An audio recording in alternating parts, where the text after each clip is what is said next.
people maybe on research trip or went home, and I'm so glad to see all of you here to share the experience or the insight that Dr. Shao shared with us. Today we are very, very lucky, very lucky to have Dr. Shao Ting. Yes. Dr. Shao to discuss with us a very important and interesting topic that myself and many of you in the room are interested in. That is the real estate market in China. It's not only Dr. Shao talk about real estate. We talk about how the real estate industry adjusts to what we call the new normal in today's Chinese economy. So without any delay, and in fact, do I need to explain your bio, your background? Because you can read it from the announcement, right? So I don't want to take up more time to do that. Rather than doing this, I will pass the stage to you. Yeah. And you educate us about how the real estate market is happening in China, particularly whether do they have bubbles or not. Yeah, it's so hard to define bubble. No, just kidding. Okay, fine. All right. Okay. Thank you. Thank you for having me and Professor Kong and for everyone to be here. And it's a good opportunity to discuss with us about China housing sector and the future reform and strategy. Okay. My today's presentation will focus on three topics. First, I will give you the very briefly the evolution path and the market situation today. And the second part about I think we are facing so serious challenges on the surface of underlying. And the last one is about policy evaluation and where reform framework. Okay, very briefly. I just separated China's housing sector into four stages. As we know, in China, the 1978 starts open the door reform, and with China we reform the housing and well housing. We see as coexist with dual carrying. And 1998 is a very important turning point in China's housing sector because this will enter into the market-oriented form of housing sector. And since 2011, China initiated a large package of affordable housing. So we can say that since 2011, and we enter into the comprehensive package, which means affordable housing and market commercial housing. If we just see from the tenure distribution, we can see that since 1949 and just 22 stages are private owned because it's just in China the 旧社会 the older society, many houses are owned by private. But since in the before 1978, and all the houses are private owned, which is meaning separate owned, and the 单位 the work unit is a Chinese unique name. And since 1998, China has gone into the privatization stage. And the last 2011, you can see that China, the community housing takes 44 stages, and reformed house, which means that have transformed to be private owned, takes 38 stages, and the public is just 14 stages. That's a very rich introduction. And okay, we see China's today's housing condition. We can see that since 1978 and 2012, our urban or rural, their housing condition improved very quickly. If we just see that 2011, our average housing area per capita in square meters and urbans are about 13.3, and the rural is 13.7. Of course, if you compare it with USA, it's much lower. USA today is about 67 housing area per square meters. But if you compare with the history, we improve very quickly. But today, first I want to tell you, China housing sector is very, very crucial. We just see two important indexes. First is the ratio of real estate volume related to GDP, and the second is the ratio of real estate investment to gross-based investment. Because China, all the growth model is investment-driven, so investment is very important. And the real estate investment is the main part of the all fixed investment. So we can see that from 2005 and 2015, and China's ratio of the real estate volume to GDP is very stable, just 6 percentages. And the investment ratio, and it's declared, but very slightly, still repeats about 18 percentages ratio of investment. So for China, especially for China's economy, the housing sector is very, very important. And if we go further, because if we want to consider the real estate sector is the final demand sector, which means that it has very wide linkage with upstream and downstream industries.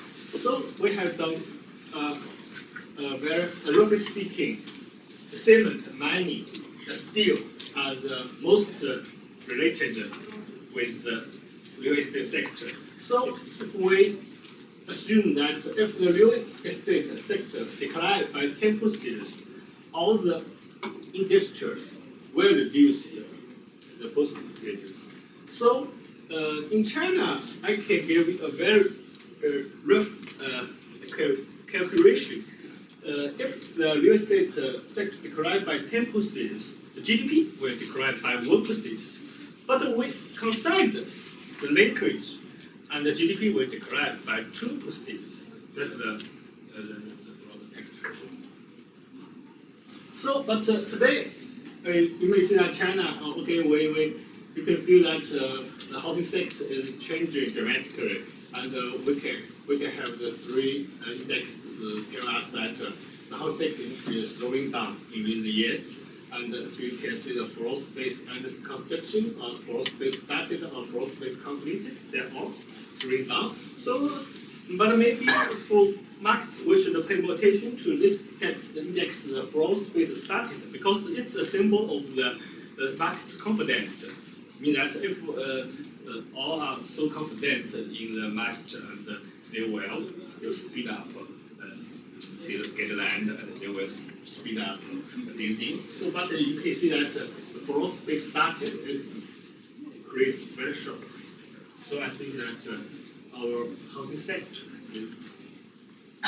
But also, as I said, the housing sector is so crucial for China's economy. So, of course, very naturally, the U.S. investment growth slowing down, we're dragging down the GDP growth rate. And you can see that in China and in Q3 last year, 2015, yeah, and China is the first time the GDP is below 7% in the last since 1998.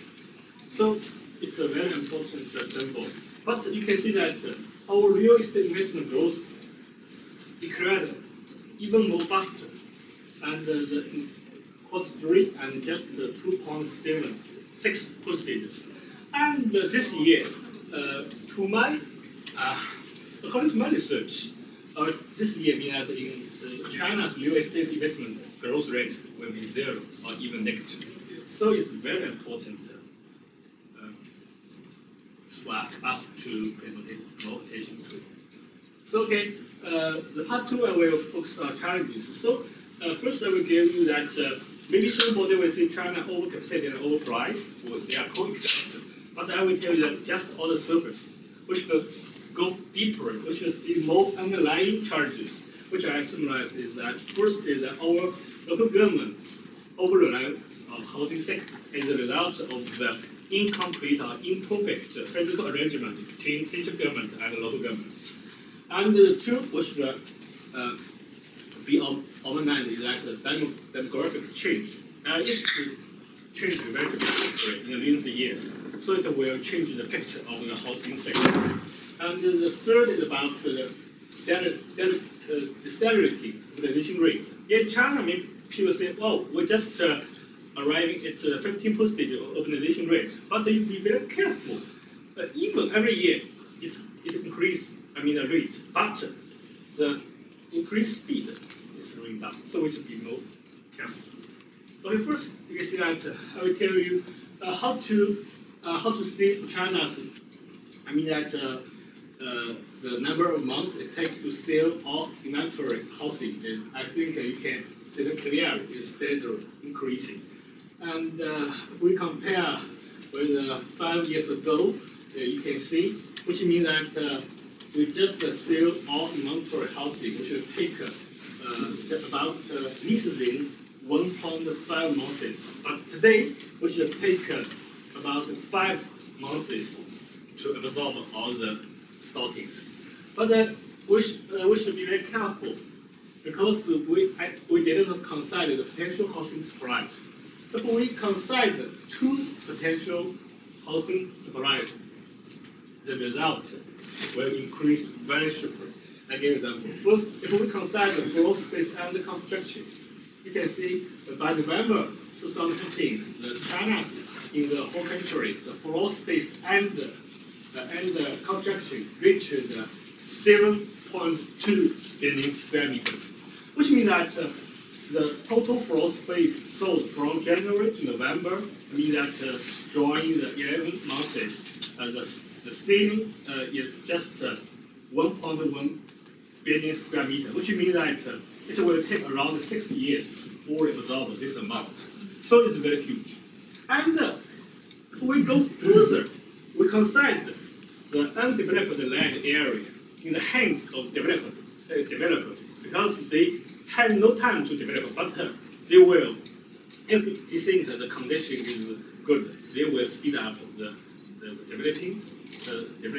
So I will tell you by November 2015, the land area by developers and reach about 0.2 billion square meters. If we use the floor area ratio is 1:3, and it will translate to 1.6 billion square meters in housing supply. Okay, so it's very interesting. Just as I mentioned, if we just consider the floor space unsold, yeah, it's very easy.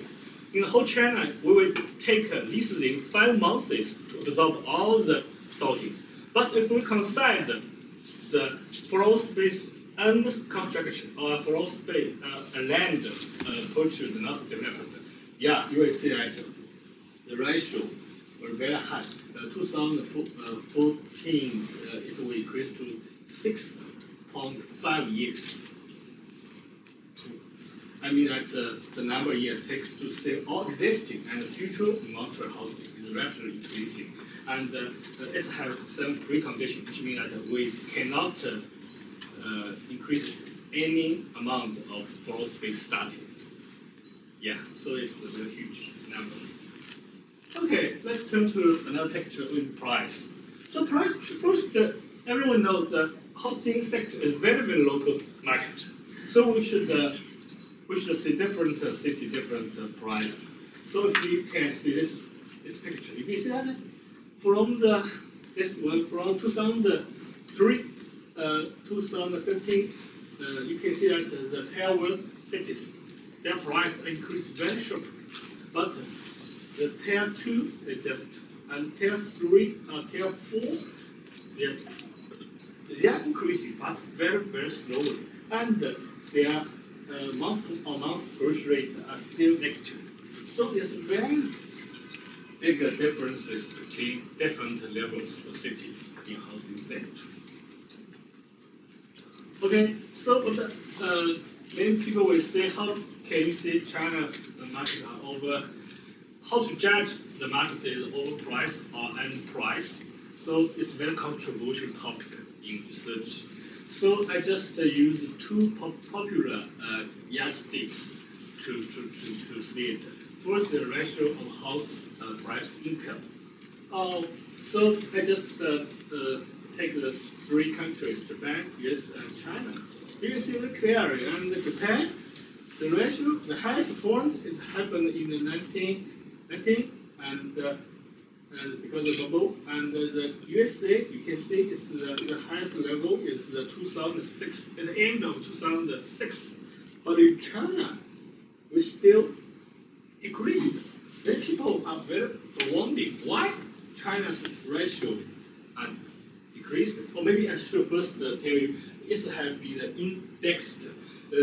I just because in order to be international comparison, so I just index long-term average of house price ratio income 100. So which means that if the number is over is larger than 100, it means overpriced. But means that below 100 means that underpriced, because it has been indexed, not the actual number, it's indexed. So many people will say very strange. Everybody will hear that, wow, China's housing price increased so sharply, so quickly. But from the picture, which means that the ratio of house price income is decreasing. So I will tell you why. Yeah, it's the picture. I think interesting. You may say if we just do comparison. You may say that the Shenzhen, Beijing, and the Shanghai, and the Taiwan, and which means that they are outliers. Which means that their housing price cannot be supported by the per capita disposable income. But most of cities, and there are very good relationship between the two variables. So I think it's very important to realize in China, just Tier 1 cities and some Tier 2 cities, and their housing price is too high compared with the disposable income growth rate. But most cities and the housing price are not so growing so fast, at least compared with their income growth. So it's okay if we compare with use another yardstick, where ratio of house price to rate. You will find that it's very interesting. And China, the curve is increasing, which means that overpriced Chinese. But I will tell you there's something very tiny differences between about how to define the rent in China. In China, the rent I think is the word luxury and estimated. Because as you know, because I have rented three houses in Beijing. Every time the real estate broker told me, okay, you can write to 2,000 US 1 month, but you just write in the paper with just 1,000 or just 500 because she don't need to pay the tax.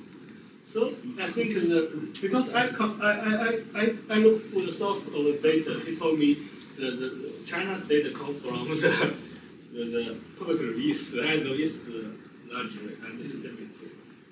So we'll see that the housing price rate in China is very large. So if we do another index, which means rental yields, which means it's roughly about the rent and the house price, we see that China and the rental yields are very low. Just higher than Singapore, India, and Taiwan. Singapore is a very unique housing sector, housing market structure, because about more than 18% of houses are public owned, which means affordable housing, and they will sell or rent in very low price compared with the market level. But and India is very unique. I don't know why. Taiwan, I have some friend. He told me because in Taiwan, the rent is strictly regulated by the government. Yes. So we can know. Okay, but I can see that all the service we see over price. But I will tell you, it's just the structure problems. We cannot say that all the cities are price is wrong, just tell 1 or some tell 2. But the overcapacity, I can tell you, in the whole country is overcapacity. But still, you should realize that, for example, Beijing, it's the ratio of the, they just take less than 3 months to absorb all the stocking market. Means that in Beijing, like Shanghai, they still need more supply to meet the demands. But for most of the cities, they face most serious problems of overcapacity, which means many people will see China compared to so many ghost cities. It's, I think it's a meaning. But if we go further, we should realize that we are still facing more underlying challenges. And I will take it. First, I will tell you, in China, 1993, and we have implemented a very dramatic reform of our physical system. And the result is that we compare the 1993 or 2014, we see that the local government's revenue ratio of local government revenue declining from 17.8 to 15.4. But meanwhile, the ratio of local government spending are increasing from the 17.1 to 18.5. So there is a very huge gap, which means physical deficit of the local government. And in China, according to China's budget law, the local government are not allowed to lend. So how to fix the problem? The question, the answer is that China uses its very unique land institution because all the land are public owned in urban land. And they get land from the farmers or from the residents in a relative low price and sell to the developer in a high price. So you can see in China, most of their local government revenue come from land leasing revenue rather than property tax or debt tax, as we can see in US, the totally different. And you can see, for example, in 2014, land leasing revenue takes over 64% of local government's all revenues. So I think that local government, why they are so reliant on real estate, the answer is not that they want to get a property tax or anything, just they want to get land leasing revenue. Yeah, this is very unique. Okay, but another question is how the local government can get so much land leasing revenue because they control the land supply. So it's very strange. In China, maybe you know, from 2003, China have had a very, very rapid pace of urbanization. And in normal speaking, and in normal thinking, and China should increase the supply of the real estate land because there are more people move in big cities and they have very strong demand, and you should increase the housing land supply. But basically, you said the ratio, real estate ratio in all land supply are decreasing. From 2003 is about 41, and decreased today is 25. And meanwhile, our infrastructure land are increased very, very sharply.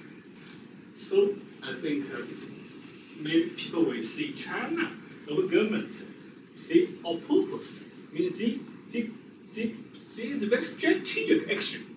See to reduce the supply of land to increase the residential price to get more land leasing revenue. So it's logical. Yeah, if we compare China's residential land price and industrial land price, you see that very, very huge differences between two prices. In the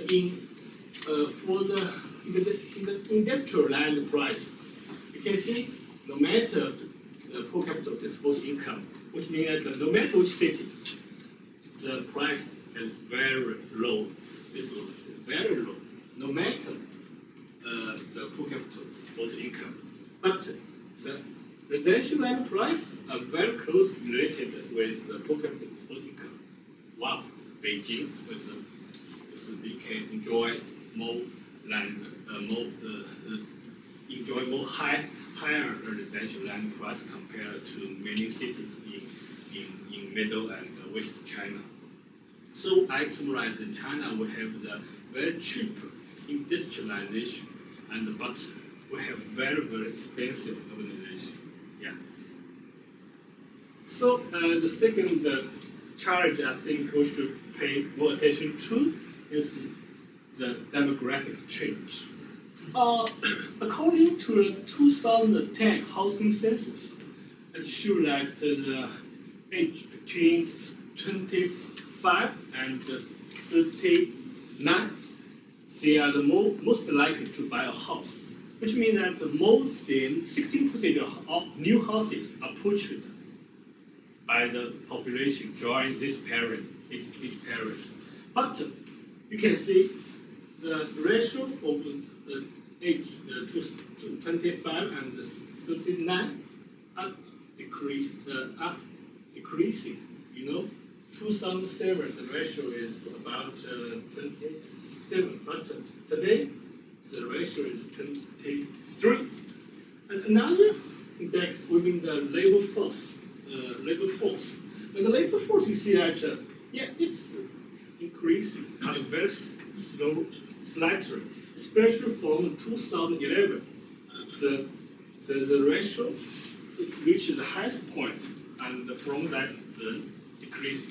So many people will say China is getting more older before getting too rich, which means that in Ting, many people will see China turn into a Lewis turning point, which means that we have the very big dramatic change since 2011.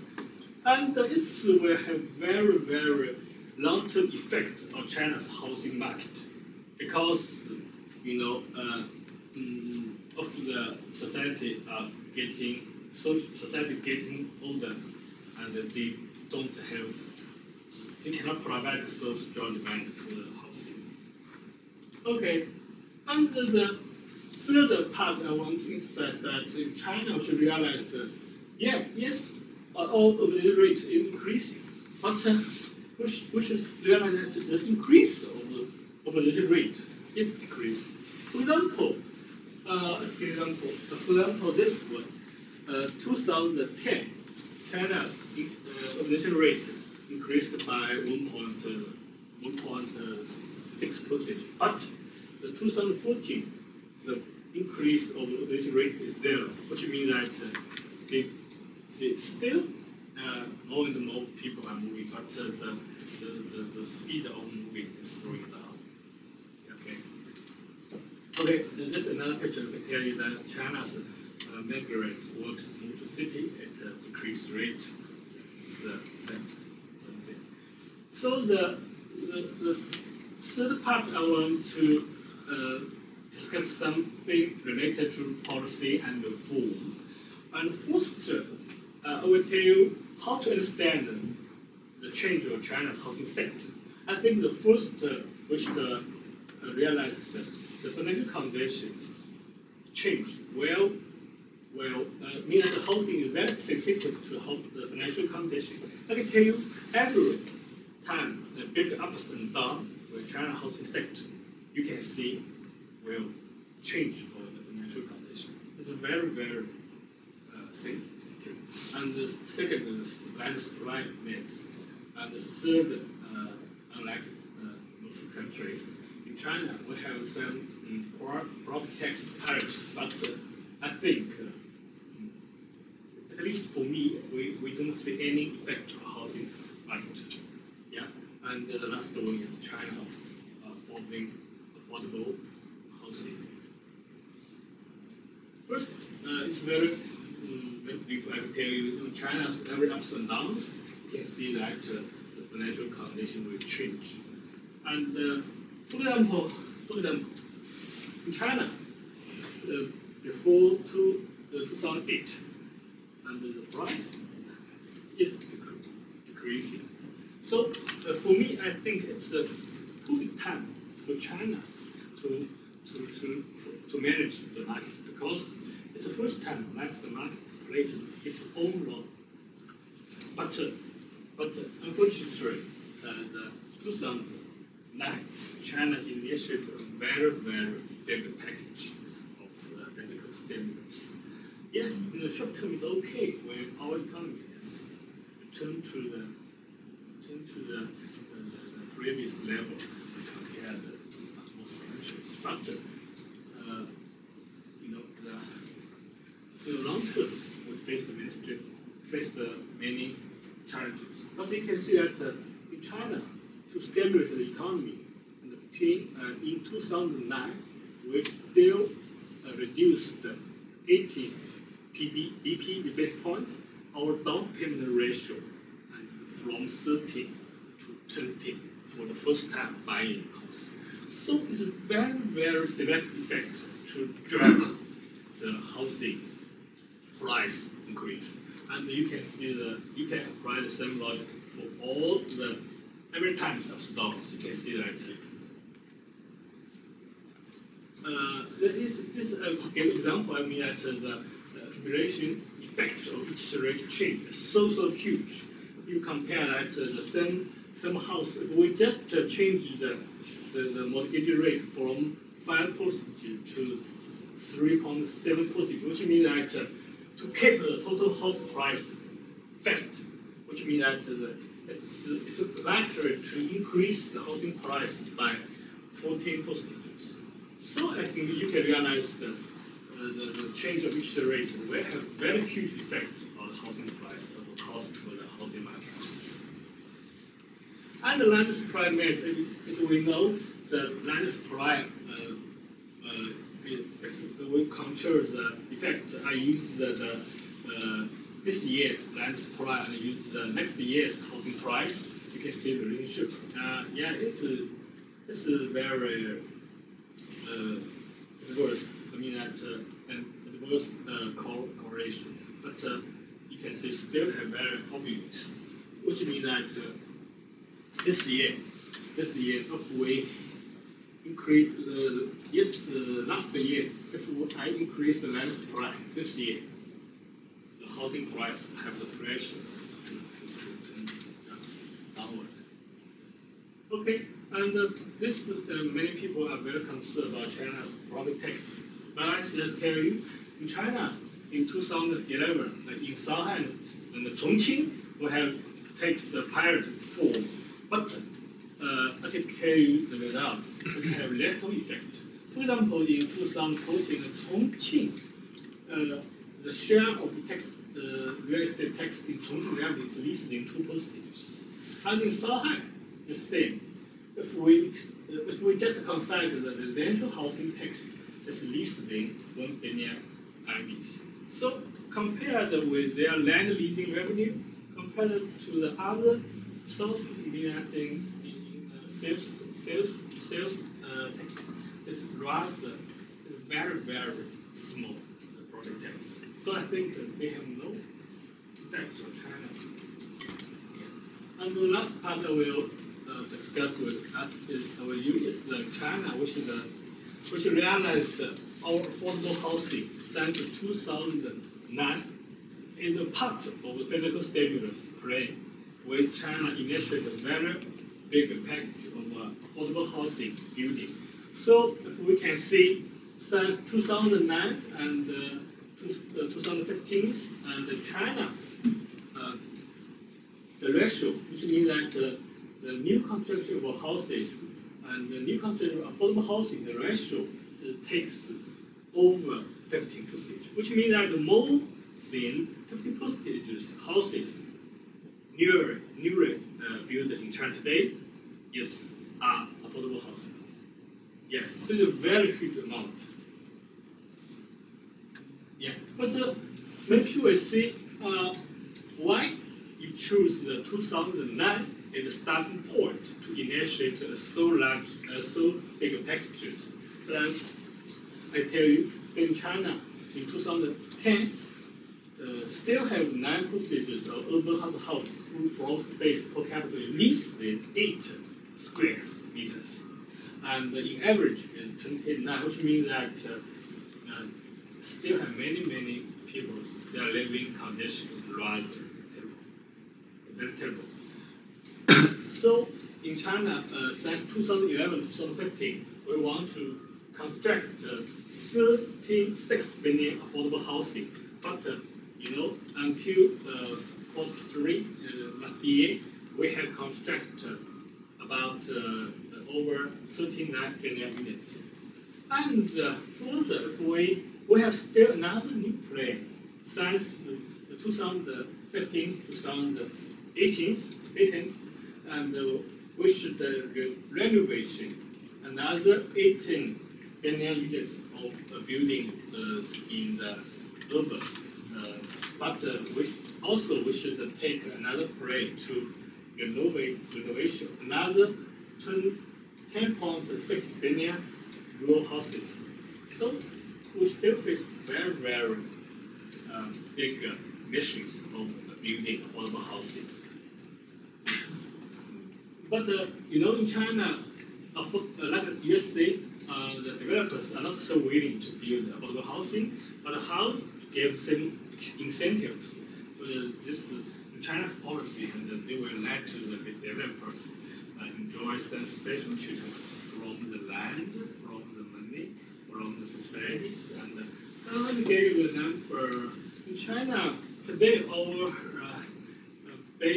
benchmark lending interest rate is about 6%. But the China Development Bank will give the lowest leading interest rates to affordable house building, just about 4.25%. So they are very good between market and the private interest rate. And the last is a huge subsidy. Last year, China central government gave over 20 billion yuan subsidies to the affordable housing building. But still, we have some concerns, at least for me. The first is how to give a reliable source of revenue to local governments. Because in now China, we have into a new developing stage, which means that the new normal, and our physical revenue decrease more faster than GDP. So, and all local governments and last years, China has many SPV, special purpose vehicles, which means that the government will use the vehicles to finance itself. But last year, the central government has abolished it, meaning that the local government are not allowed to use the SPV to finance itself. So I think this year our local government will face very tight physical relationship. So I think we should give a new reliable source of revenue. And the second concern is in China, many cities are facing overcapacity problem. But if we're building more affordable housing, we will worsen the situation. Which means I visit many local governments, and their manager told me that, okay, please tell the city government not ask us to build so many affordable housing, because we have so many market housing, we cannot sell it this way. It's right. He thinks it's a waste of time and money. So, okay, the last part I will focus on the China. Okay, we faced so many challenges, and we should do some reform. But according to my understanding, we should do some things. First, I think we should stabilize housing financial condition. Why I put to number 1? Because in China, this year, according to my understanding, China will decrease the interest rate for 3 or 4 times, because in order to stimulate our economy, because our economy is so weak this year. But as I said, the housing prices are very sensitive to the financial condition change. So my suggestion that if we must decrease the interest rate because it's controlled by central government. We should increase the down payment ratio. So to keep the purchasing power of residents fixed, because the history told us every time the interest rates decrease, the price will increase. So we don't allow the price increase so quickly, because it's where you should bubble or other things. And the second strategy, I would think we should promote the real estate securitization, maybe the MBS and REITs. In China, until now, with just 3 cases of the MBS and REITs, and the amount is very small, about 5 billion yuan.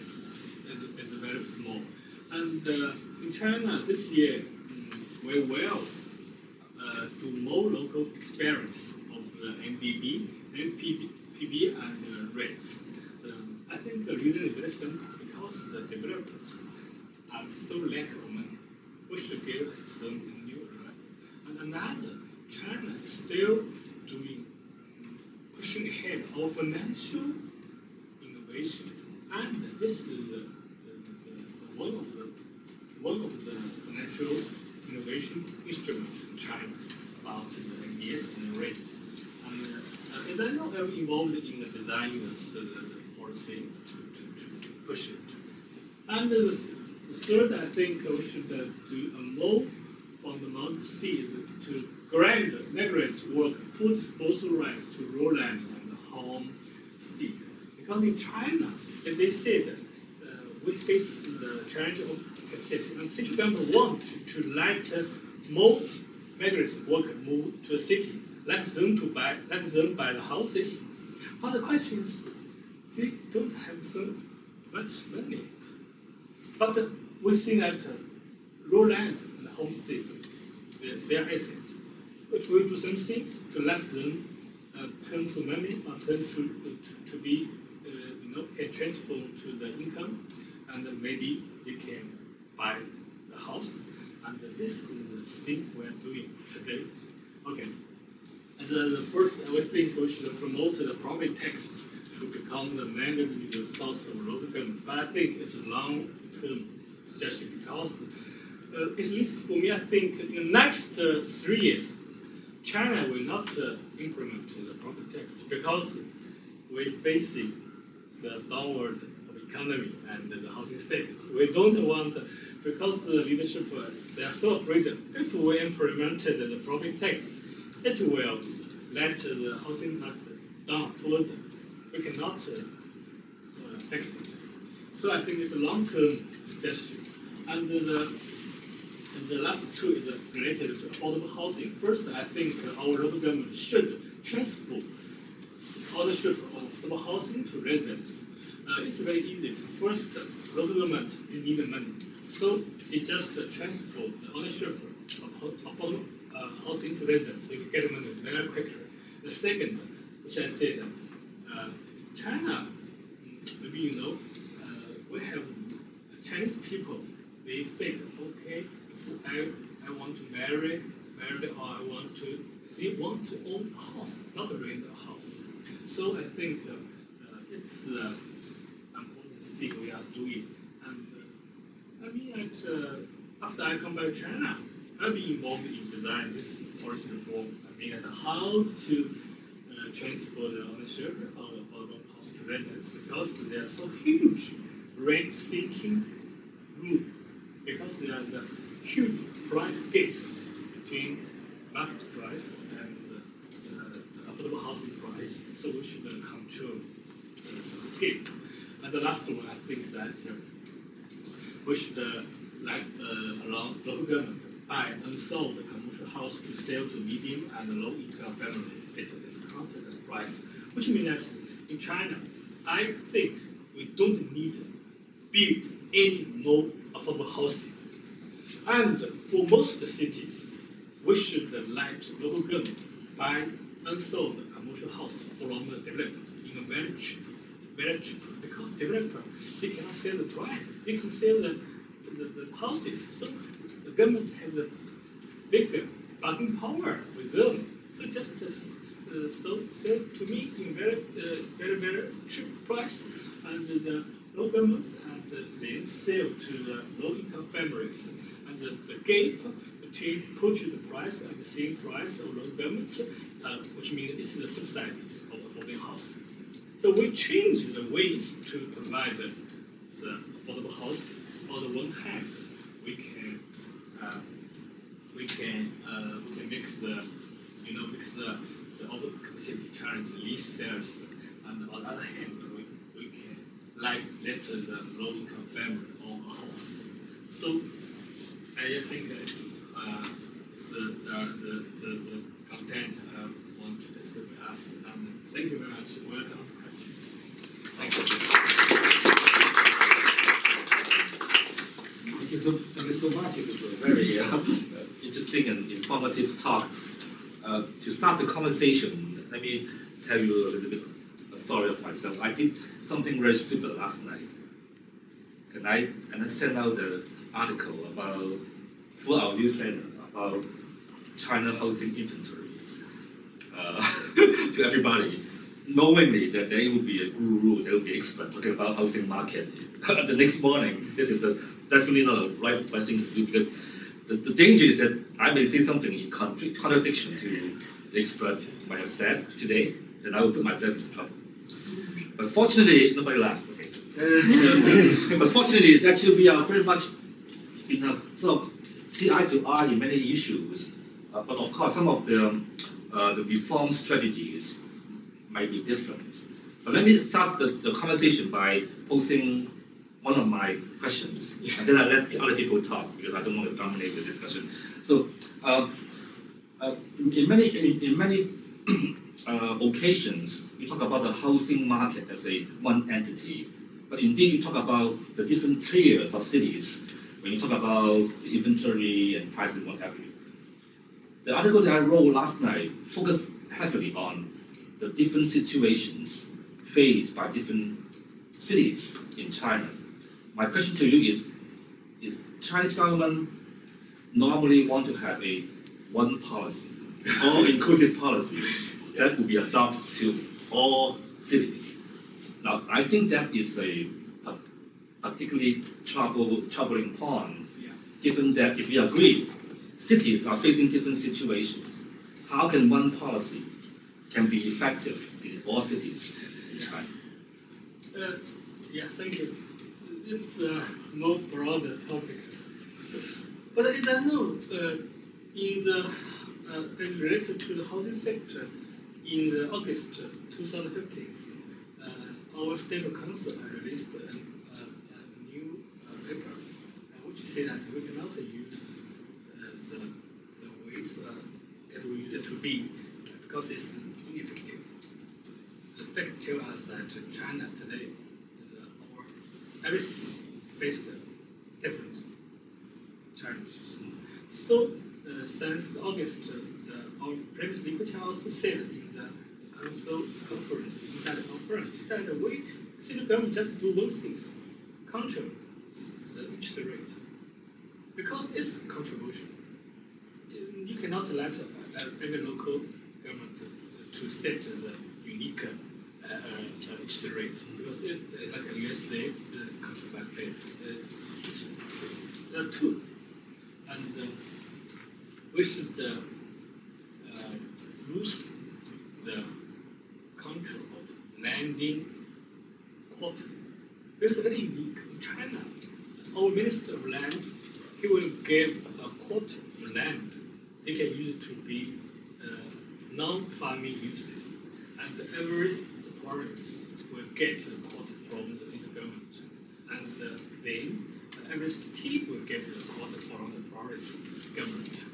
And our central government said, wow, it's not so effective, we should lose it.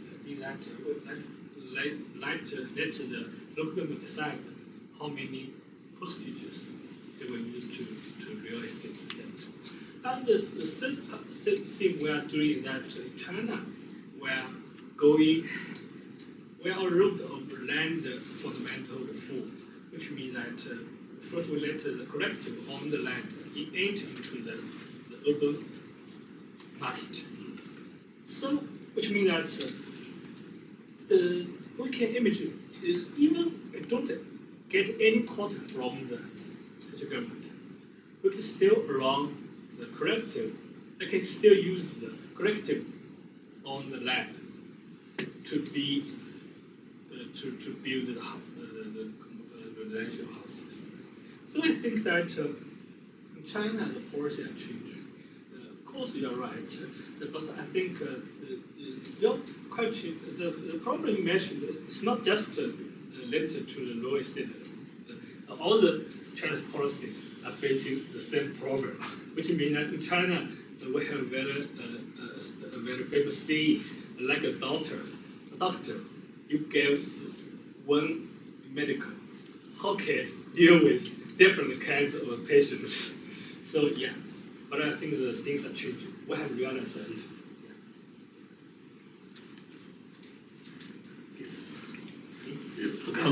So I teach finance here, and so I'm very interested in the securitization policy. Securitization. Yeah. So what's the objective of that policy? Why do you feel that securitization would be helpful? What do you hope to accomplish by facilitating or promoting securitization? Yeah, okay. Thanks, Professor. You are real expert on finance. I just tell my opinion. First, I think it's not just related to real estate sector. In China, last years, many people say overlook government. They have a large debt. So, but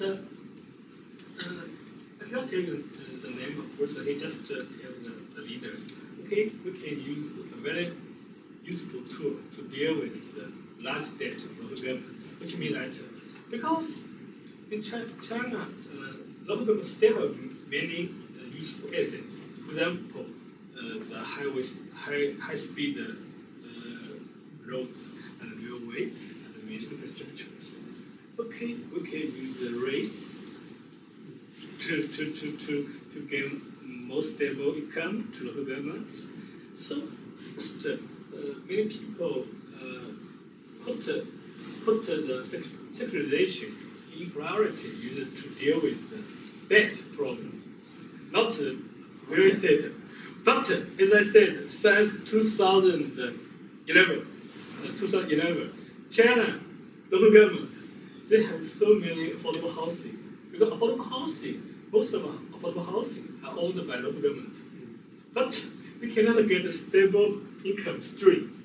So many people say, yeah, you can use many ways like rates to get more stable source. That's the first. The second I think is for developers. In China, of course you are very familiar with the United States MBS and rates, their experience. And they have very strict regulation, FHFA, or they have the CIA, the Community Investment Act. So they will ask the banks to do something they must do to promote the community development. But China, the mechanism is not existing. So in China, developers, they get money very easy, a very, very limited source. First from the bank, the second, trust fund.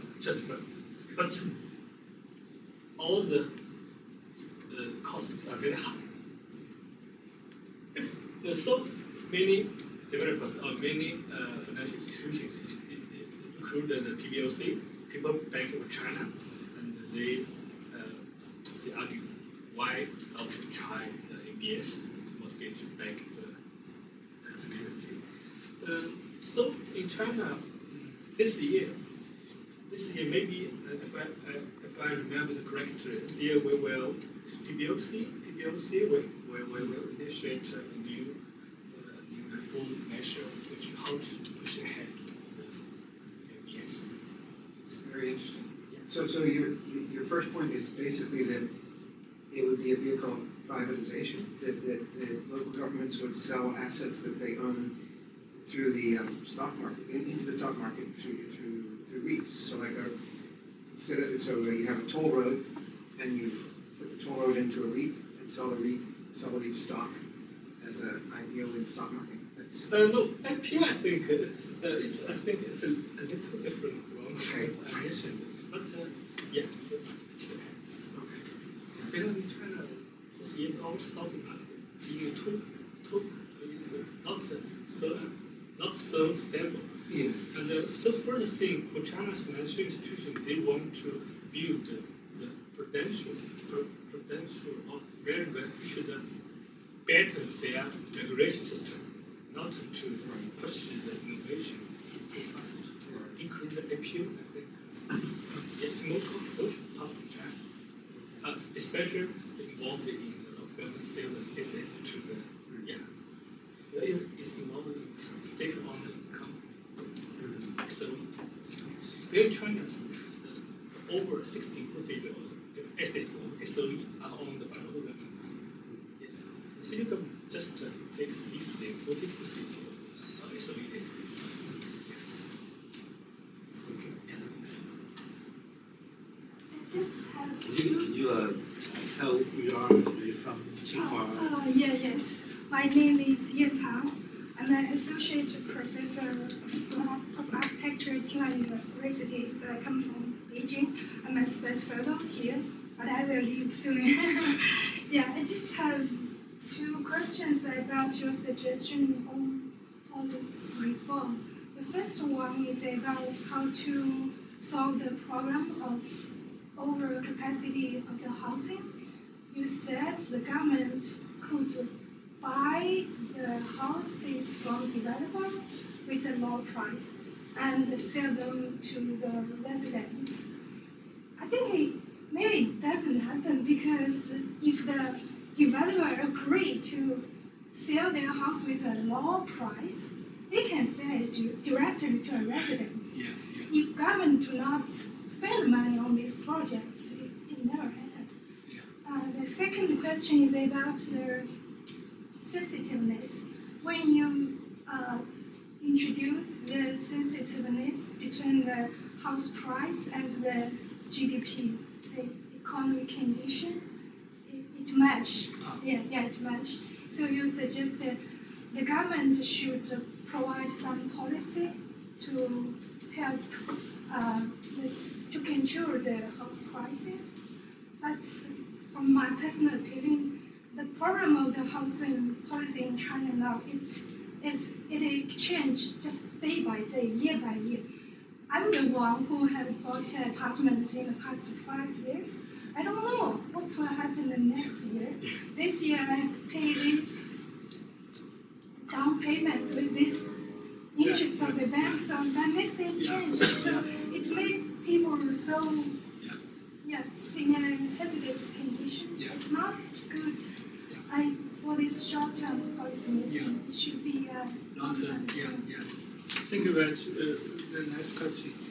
First, I want to emphasize that the occupancy exists in most of the cities, especially in Tier 3 and Tier 4 cities. So, if you imagine you are a developer, you cannot sell the house, and the government tell you, okay, buy so many houses at one time. Of course, the developer are willing to sell the house to the government in that low price. Of course, this should cover the cost. But if I have gone many places, meet many developers. They told me, could you please, because you have a relationship with the government, could you please ask someone to buy our house? I can give you one house. I can buy one. Send you one, just half the price, because I think that you make China this. You mentioned a country in China. We don't know, even for me, how many profits the developer can get from the housing. It's a secret. In China, even the construction cost is secret. At least from the official paper, I think it's wrong, because since in the last decade, China's construction cost just increased 20%. No, China labor cost increased more than 50% in the last 5 years. So I think it's a wrong number. But actually, I mean that we don't know how many profits, how rich they are for developer. But at least now they are willing to buy it. And the second, and the government buy the house from developers. They not sell for all residents. They just sell to the low-income families because it's closely related to my affordable housing strategy. I think we don't need to build any more affordable housing. We just let the local government buy house from market and sell to the local families. Of course, they still have some gap, which means that because the government should subsidize to the affordable house families. But I think it's more effective because for the government, they are very willing to do it because they want to build a new house, a long process, and they will spend more money than just buy from developer. So I think it's a win-win situation. It's good for developer. It's good for government. It's also good for our medium and low-income families. Yeah, this is my answer. Okay, the second, yes, I admit in China, every year, every month, every week, you will meet some unexpected policy change, and especially the down payment and interest rate. I think interest rate. I think we don't have anything to do because it's controlled by central government.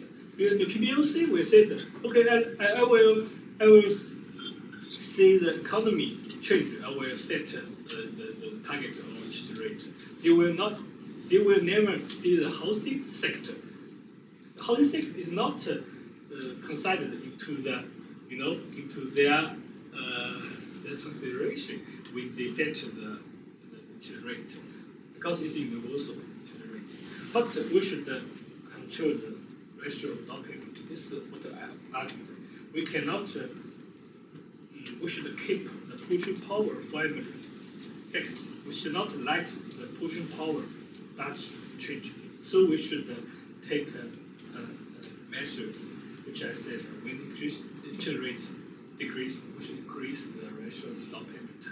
And another thing, I think China, what we are doing is that, I remember 1 year ago, before I came to Boston, and I've involved to design a long-term mechanism of China's housing sector. It's a very high level. It's well released by State Council. But because it involved many big policy changes, included economic taxes. So, unfortunately, China's economy has slowing down, our housing sector has slowing down, and the leaders are so afraid that if we release this paper as well, it will lead to more unstable situation in the housing sector. But I admit China should do something long-term measures. But as I said, our Prime Minister Li Keqiang has said we cannot use one policy to our countries. That means that it's well let the local government have more power to manage the market. Yes. Thanks. Questions? Yes, please. Hi, I'm a PhD student in DUSP, and I'm focusing on evaluating the spatial effect of the housing policy in Singapore. Yeah. So my interest is also related to the public housing question. So because public housing is very important for choosing the location and then keep the people the affordable housing, but in the location where people can find jobs, so they can kind of still have their life going on. So my question is, when you talk about the overall inventory and then the government can buy the vacant housing and sell it to the people at an affordable price, I'm interested in whether you think about the location, whether, because when you see the inventory, they are mostly in the kind of second tier or the third tier cities, and these cities, some of them are really kind of like centers of jobs, but some of them are not really attractive for workers. And how can you find the balance between giving the people the right housing in the right location? So that's kind of my question. Yeah. Thank you. It's a great question because Singapore, in a city country, you can do it very carefully. In China, as I said, in the last 5 years, we have constructed over 39 billion unit houses, units of affordable housing. So large amounts, and for local government, they prefer to build affordable housing in a relative far from the center of the city because they don't want. I think this state is also this. They don't want to build affordable housing in the center of the city because many people will, we don't the affordable housing in my backyard. Yes. You're right. So I think the government, why this year we should design the policy very carefully. I think the direction is very clear, but we should be careful when government buy house, buy house from the developer. When we allocate the houses to the needed areas, we should wait time. We cannot do it at one time because maybe some members and they don't want to live here, they don't want, I think. So we should take a long time, and my proposal is we should build a waiting list, and about 3 months, after 3 months, and with more and more families, and their name appeared in the waiting list, and on the other hand, according to their demand, we allocate houses. But I think it's just technical. But more fundamental, I think China, many medium and low-income families, they are so willing to get a house because Dr. Lee said China's policy changes every week, every month. Why? Because today I can get a house no matter the place, location, I just wanted. But if next week the policy changes, you cannot even get one. So I think you're right, we should do it more carefully. But in the last 5 years, we have built so many affordable houses. It's so hard to let everyone pick up the best location. Yeah, it's a challenge. But we have considered in policy design. Thanks. My name is Carmen. I'm a first-year planning student here, and I also work with the STL Lab. And my question relates to your suggestion of transferring ownership of the affordable housing to residents. And are you proposing any sort of further restrictions on whether that affordable housing can be transferred to another person later? Because essentially, when you do that, that unit enters the market, and since there is currently a subsidy, will that unit become just a market unit in the future, or is there some way to maintain affordability for the future? Yes, of course, there are a huge rent sinking room because there's a price gap. Why? It's not my proposal. It's what we are doing now. Because I remember this 2 years ago, I want to do the third-party evaluation of China's affordable housing policy. It's under leader, the State Council. I found a very interesting thing. So many local governments told me, please don't build any new houses because we have so many market houses. At least 2 years ago, many test retail for cities has appeared. But I told you should build more new houses. Why? Because China's subsidy for city government are related to the building, not to the person. Which means that I should see the building, appeared. I will give you money, city government. And the NDRC will give another investment subsidy to you. So many local government, they build a new house just to get the subsidy from city government. But the policy changes 1 year ago in 2015, at least in August 2015, when I come to, because our city government has abolished this regulation, which means that okay, no matter you build a new house, you give the subsidy to the affordable families. Let them choose the house in the market. Central government will always give subsidy. So local government are so happy because they don't need to build any new houses, but they can get subsidy. The second, I think it's a problem of the technical, a problem of the mechanism design problem, which is how to design a good mechanism to control, not allow one person get house and sell to the others. In China, yes. In China, maybe you remember in China in 1998, the President Zhu they initiated the reform of housing.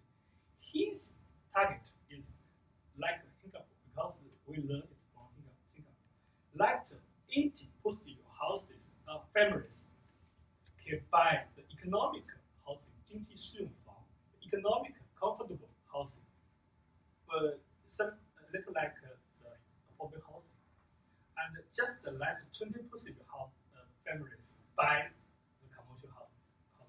But as you know, between 1998 and 2005, we have built so many economic comfortable housing. But many people like you, we just buy it from government in a cheap price and sell the market. So in the 2007, China abolished to build any new economic comfortable housing. But the problem appeared because between 2005 and 2010, China didn't build any new affordable housing. And at the same time, it's the fastest stage of China's urbanization. So more people move into cities. They cannot find any affordable housing. And so it's why in 2010, we want to build so many affordable housing. So China is probably the same situation. We don't do this. We cannot do anything for a long term. And when we remember, wow, we should do it, we will do it. Very, yes. So I think it's a background.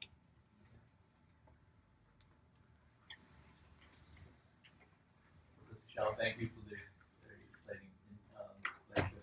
My name is James Lee. I'm an architect. Very tenuous connection to MIT, but I have a practice in China with developers. I'm very impressed with the overall policy recommendations, and they're quite well integrated. My question is, the timing of these implementation of these policies seems to be an important factor. For instance, one of your recommendations is to reform the hukou so that the peasants or the migrant workers that in the city can sell their leaseholds in the farm and then transfer that asset to purchase homes. That's a very big question that China has been tackling for many years. How do you see the synchronization of that policy with your recommendation of increasing the pool of affordable housing so that these migrant workers can actually benefit and buy in the cities that they work? Good question.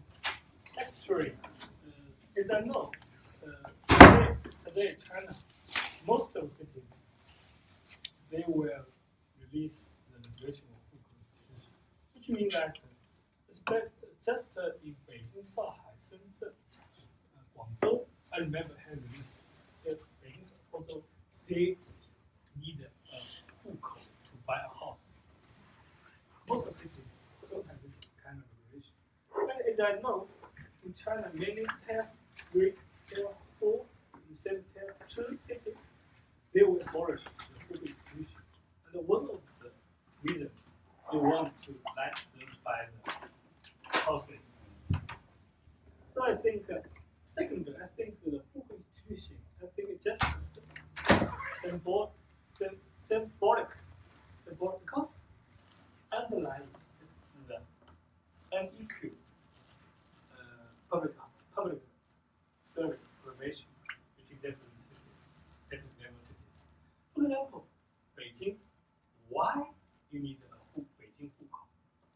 Because if you have Beijing Hukou, you can let your child go to school. You can let your parent buy the insurance, enjoy the medical. The government sponsor the medical parade. So I think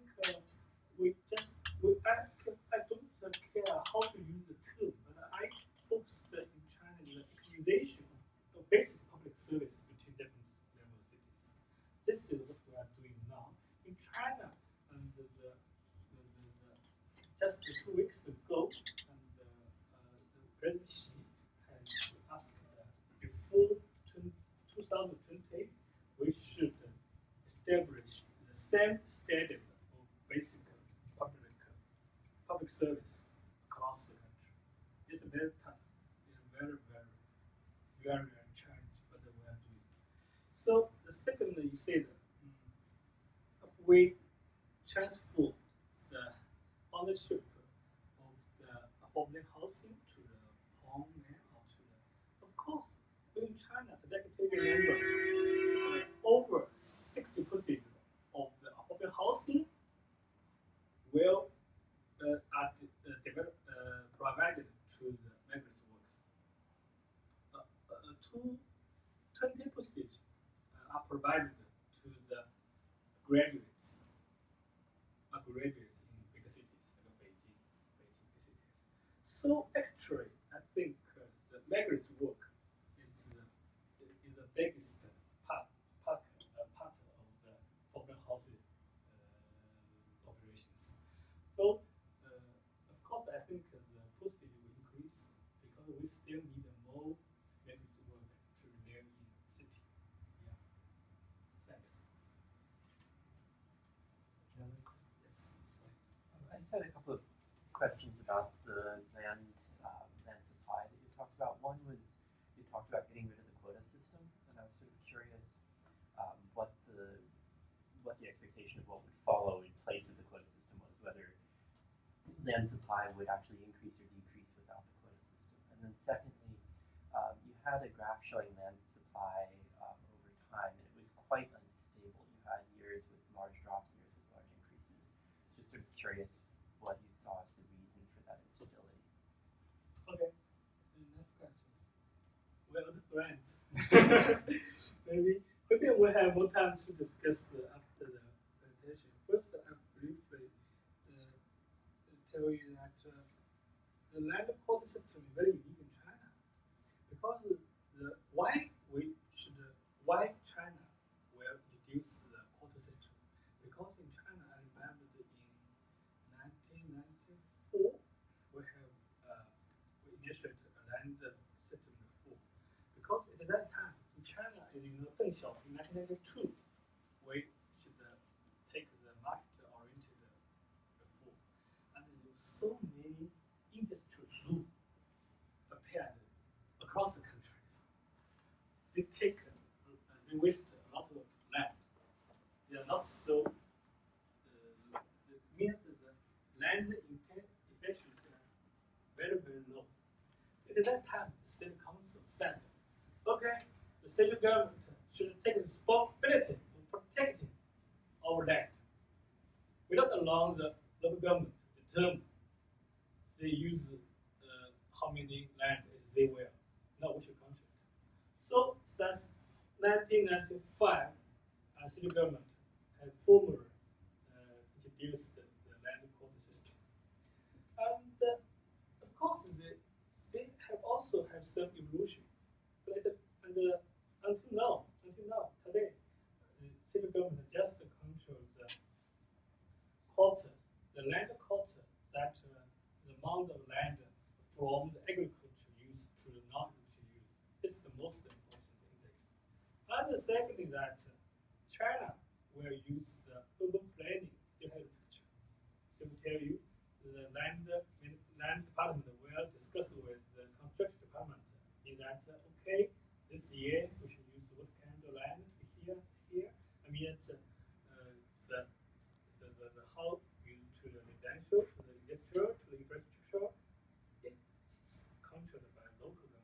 special provincial government. City government don't care. But city government will ask, you should follow me. In China, very strange. In China, the city government have urban planning picture, urban planning picture, land planning picture. And the local government still have, but in the States, they don't have the picture of the land using. So in China, they do complex.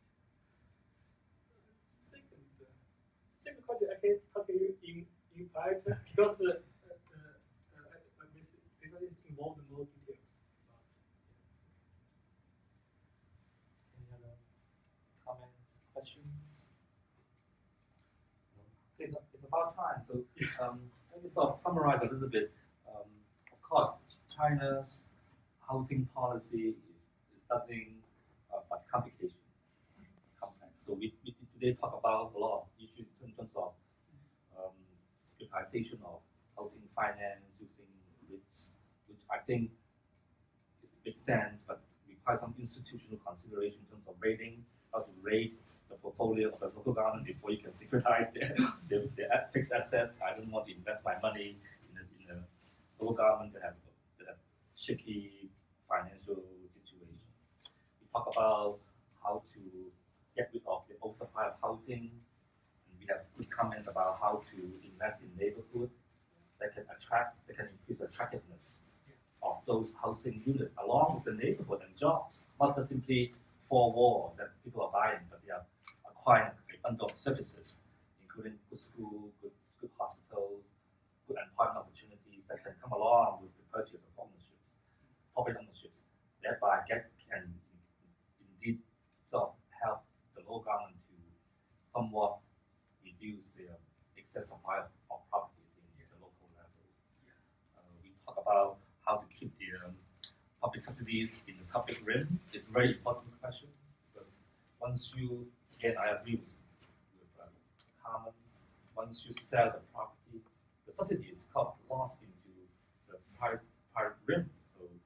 So how can you recapture or retain the subsidy for the needed family, for the next needed family? It's a very, very complicated issue. So I think all in all, it's a very, very interesting talk. Thank you so much for leading the discussion. And the whole purpose of having this kind of a communication is to encourage you to do more research in China, either it's land or housing or affordable housing or planning, or real estate finance. So we the lab, the STL lab is here to facilitate this kind of activities. And if you have any idea, come talk to us, and we will be more than happy to provide whatever services we can provide. Last but not least, we don't have time to talk about it. Maybe I give you 1 minute. No. Come on. Yeah. We are propagating this socially responsible real estate entrepreneurship. How would that idea fit into the overall thinking about policy in China? How will the idea of socially responsible real estate development or entrepreneurship cannot help with thinking about housing policies in China? I will give you 1 minute. It's a very tough challenge for me. But if you wanted to define what socially responsible is. Honestly speaking, I haven't considered because my research is responsible for the federal government, and we just I don't have any details about the housing market, especially related to the developers, how to carry their responsibilities. Just to mainly focus on policy.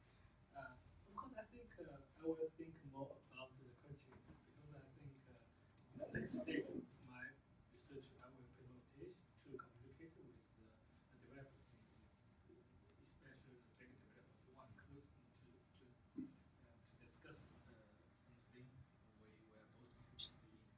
Yeah, but I'm sorry, until now I'm sorry. Yeah, This is a curveball. Not fair. I have an answer for you. I have many answers. Okay, it's good for me. I can learn a lot from you. Yeah. No. We just exchange ideas. you can exchange ideas. Okay. All right, so Thank you. before any further questions or comments, so let's close. Thank you so much for coming.